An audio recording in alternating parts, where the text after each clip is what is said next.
తెచ్చుకున్నా చెప్పు. అవును తెచ్చుకున్నాం.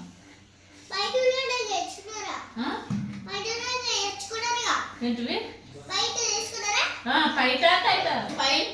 పాయింట్ కూడా తీసుకున్నాం. ఏ సామాన్లు తెచ్చుకుంటే వచ్చినాయి. 5 రూపాయలు పెట్టి తెచ్చుకున్నాము. 20 రూపాయలే మరి. 1,00,000కు వస్తుంది. 5 రూపాయలకు వస్తుంది.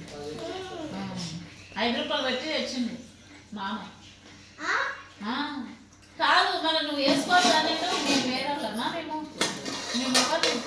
మేము ఎవరిని ఫస్ట్ నేను చెప్పేది నువ్వు చెప్పింది విన్నా కదా. నేను ఇంతసేపు నేను చెప్పింది కూడా విను. నువ్వు చెప్పింది విన్నానా లేదా? నేను విన్నానా లేదా?